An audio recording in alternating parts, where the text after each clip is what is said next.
Hey, how's it going? This is Brian from B's Music Shop, and I'm here today with Mike Robb from PRS. Today's the day. Today is the day. New model out, and this is something, I've known about it for a little bit because you told me about it, but this is kind of a new thing for PRS. Do you want to tell me about it? Absolutely. Well, CE24, CE22, they were in the Paul Reed Smith lineup all the way back into the 90s. Coveted guitar. It's gone through many iterations through our U.S. line. With our new factory over in Indonesia, which you can check out our tour video, please do. It's taken a lot of years, in fact, 5 years of development to grab a guitar and really do something PRS has never done, which is we are going to break the price barrier. This guitar here has all the DNA of PRS. It was designed in Maryland, made in our Indonesian factory by our Indonesian partners. But we've stripped away all the bells and whistles just to give you a heck of a guitar that's only going to be $499 with the bag. It's crazy, yeah. And it, like, this is the first time I've seen one. You know, you came today, and I know they're being announced, I think, in like 20 minutes. So, yep. But man, it feels great. I mean, it feels excellent. I'm really impressed with it. It's hard to know. You know, everyone pushes down the price point and things get cheaper and cheaper and cheaper. But I mean, it's still got all the inlays. The inlay work is tight. It looks good. I mean, the finish has got like a satin kind of porous finish on it, which is awesome. It even got still got the neck plates there. Yeah, kind of a throwback there, but a new redesign. It's a little more ergonomic. You can really get up there. It's comfortable in the neck pocket. But thanks for noticing the details. The coolest thing about that factory, and PRS fans have noticed, the quality of SE just gets better and better and better every year, finally allowing us to do this. So what you've got in your hands, it's an all-mahogany body. So it's going to save you some money as opposed to going maple and mahogany together. Yeah, plus, absolutely. We used to do that back in the 90s. It was called the Standard. You still keep the original PRS 8515 pickup, so it sounds great. It's got the coil tap on it. I was noticing that right before you started. It's like right here in the middle. Sounds awesome. Yeah, and the most important thing, though, is you can't just make an inexpensive guitar. That doesn't serve anybody any good. You need to make an inexpensive or affordable guitar that plays good. And to me, I think every penny of that goes into that neck because it plays like a PRS, feels like a PRS. The frets are wonderful. Yeah, the finish work on it feels really good on the fretwork. That was the first thing that jumped out at me. And you know, I like this. Not even to jump back to some of this, but you know, when I see people make a cheaper guitar, it always impresses me when they don't just take off-the-shelf parts. You know, there's a million companies that make a cheaper model, and they just go right down to like a generic everything. And one thing I've noticed when you guys have started to get more aggressive on price points, you're still keeping all the, you say the DNA, but like you don't just go to like an off-the-shelf generic backplate. You know, like some of those little details, like to me, you know, you can tell that somebody went through this and tried to make it the same. You know, didn't just try and make a cheap guitar in this shape and send it, you know. Yeah, well, that's the nice thing about having our own, basically our own factory essentially over in Indonesia. When you open up a PRS, and I hear it from guitar techs all the time, 99.9% of all PRSs have proprietary parts. Yes. Those are all spec to PRS, down to the pickups, down to the capacitor, down to the resistor, down to the potentiometer.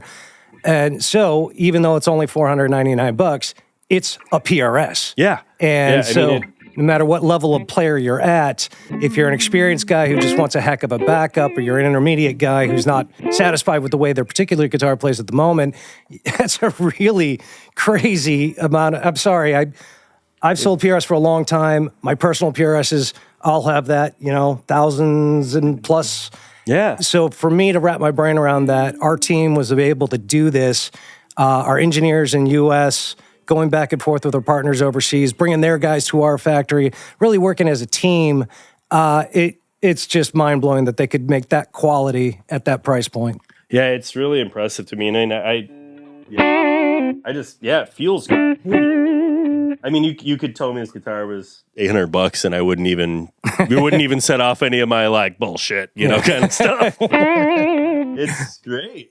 I mean, it's really cool the stuff you guys have been doing. And you know, last year we went to the factory, there was just like a lot of talk about like trying to make things your own, like you say, and using that new factory to attack more accessibility, but still give somebody something that's exactly like what you guys have made for decades and decades. So, Yeah. did you say next year's the 40th? Did you tell me that this morning? So it's crazy to think about, but Yeah, well, if you put it in perspective, 40 years, we're still the new kids on the block. Yeah. I mean, we are now a very large manufacturer. We're called the third biggest guitar manufacturer in the world. However, we're really small in comparison. It's a guitar company run by guitar builders. And to steal a line from Paul, and he said this for years, and I've heard it well before I worked for PRS, is Paul's philosophy has always been, we're making a tool for a musician to do their job. Yeah. So everything, and when I said that PRS DNA that went into that, if we made an inexpensive guitar that didn't play like a PRS, it wouldn't be worth it. And it would tarnish our reputation. So there's a lot going on in that thing, and I think we did right by it. Absolutely. Well, I'm going to play it for a second. Go for it. We brought the pedals in, the horse meat. I love these pedals too. You know, these came out. We're big. I mean, clearly I do a lot of pedal stuff, but it's so cool to hear Paul talk about these pedals, about how passionate he is about them. I really enjoyed that we went to that dealer summit and, just hearing him talk about how interested he was in these pedals and how much he cares about audio quality and audiophile stuff. It was really cool to hear him go down, like, instead of a guitar building idea, like this sort of stuff. So I'll turn the compressor on, although I feel like probably this will be the thing that'll...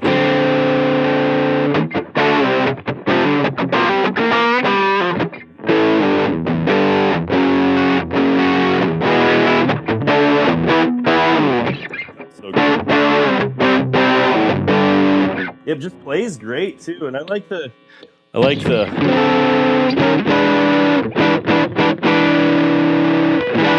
I love the coil tap. I'm a single coil guy, so that's always like the first thing I do when I play something like this. And it's nice that at $500 you still didn't skip that kind of stuff. I mean, there's a lot of companies that would have just put in a generic set of pickups and sent it, and you guys went the whole way. I think that's really neat. Well, what colors do these come in? This is what is the name of this color? Every this color one is its here, own name. PRS, we tend to have some creative color names. These are fortunately pretty normal. So you are looking at a classic vintage cherry. The CE Standard Satin, which is this guy here, they're all satin colors. So you have vintage cherry, you have a turquoise, and a charcoal. Those three colors. We do make a counterpart of the CE, which has a maple cap that's a gloss top, comes in 4 different colors, a little more money. But these, just straightforward, 3 cool, nice looking colors, and it's a really durable finish. I was actually at a meeting at the factory where I did watch one of my bosses slam it into the corner of a table just to show the paint didn't chip, and quite frankly, that was the most fun meeting we had out there. It's always fun, to see. It's amazing how the newer finishes are so durable. We touching old guitars sometimes, I almost forget that how we had to baby them for so many years, and now I feel like some of this stuff, it's like you could pour acetone on it and be like, it's fine. That's the kind of stuff that it's amazing how it's hard to scratch newer guitars, and things like that to me anyways. But satin finish is always going to wear. It'll get that shiny spot on there because you were technically sanding with your hand. But in my travels, and I speak to a lot of people, I do a lot of clinics, I meet so many amazing PRS enthusiasts who bring me up their guitars, and it really busts my heart when I don't see a scratch or a ding or a dent. I don't abuse my guitars, but they're made to play. Yeah. It's okay if it gets a scratch. Then you'll have a story. You'll remember that time you hit a mic stand or the case fell on it or whatever it was. It's super durable, looks great. Hopefully you put your own scratches when you get one from B's Music here. Yeah, I need to get... These are so cool. I always get excited when I see things that inspire newer players to get going. I know, I feel like I might... after all these years, be one of the only people that doesn't like. I just think the most expensive guitar is cool, which I think they're cool, and we've talked about that a lot this morning. But I think that I get really excited when I see things that bring new players in, and something like this is almost more exciting than seeing the new custom shop we spend every dime in the world. I see this, and I think that's going to make a lot of people get excited about learning the guitar. And in 30 plus years of doing this, a lot of times people buy a particular instrument for the holidays. It doesn't sound good, doesn't intonate well, doesn't, and I think a lot of people quit playing guitar, which breaks my heart because there's more guitars hidden in closets that nobody ever kept playing because they thought guitar was hard. Yeah. Well, of course, there's muscle memories. It takes a little dedication, but the instrument shouldn't be fighting you. Yes. And so if you're an entry-level player or beginner player who wants something that you're going to stick with, that's going to play just like the one that's twice the price in the SE line. And if you're an experienced player who, again, needs a backup, needs a second one, or just needs a different flavor, it's a no-brainer. It's such a fun, to me, it's a fun guitar. Yeah. And that's what guitar should be. Playing should be fun, you know, and what's fun is you don't have to take it in for an oil change every week. You know, it's going to hold up over time. Yeah, it feels versatile. I love how the trem just feels so. It feels just as nice. I mean, is this the same tremolo that's on all the models, or is that a slightly different one? Or yeah, no, the trem is identical to what comes on our entire SE line, as well as our CE and S2 line, our US guitars. Really? It's different than the core model. Core model's what's called a machined bridge, but the specs are the same as far as dimension. In fact, the bridge is a lot of the PRS DNA. That was Paul's very first patent back in '85. Oh, really? Because Paul grew up playing another brand which had a stop tail, and he was used to resting his hand there. So the idea was, have a trem, but you can also, if you're a stop tail guy, you can rest your hand there. It's comfortable. You're not going to cut it up. It stays in tune. And those 6 points to the body, if you're ever to take one apart, has these little razor edges on the, it's milled like a countersink. That way you're getting maximum transference, because it doesn't matter if it's an expensive guitar or an inexpensive guitar.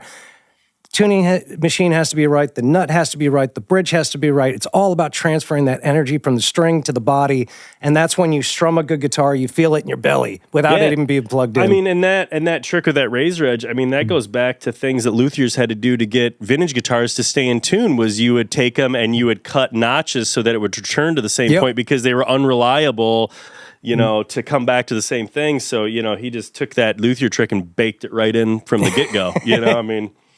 You know, that's smart. That's how you do it. You know, you take what works and you do it, you refine it. So absolutely. But awesome. Well, hey, thanks, Mike. I appreciate you talking to me today. I'm super excited to get these in the store and start getting them in the hands of players. Thanks for having me. If you're watching this, come down to Bees Music. This is a great place up here in Mount Pleasant. I love visiting. Awesome people and knowledgeable. He knows his pedals as well. I know. These are so cool. I was telling him, I feel like this flanger, it's almost like a rotary. It's so cool. I'm not one to like look at a flanger pedal and be like, oh my God, I need a flanger. But every time I play through this, I just think this is barely a flanger. I don't mean barely a flanger in a bad way. It's just so much more than a flanger. It's just so, I don't know, it just reminds me of a rotary every time I play through it. Yeah, very, very observant, and it's a very unique pedal. That's all I can say. Anybody who's playing around in the studio especially, it's a great tool, and they're all studio grade, super clean quality. And that one in particular, you have actually two flangers. One's cascading into the other, so you can run it dry, one flange independently, or the other one independently, or you can have one cascade into another, which is where you get kind of that rotary effect, or kind of an old chorus ensemble feel. It's really versatile, a lot of fun. I love this thing, but yeah, I could talk about pedals all day. Well, for today, the new guitar, but thanks so much for having me down here. Thank you so much, Mike.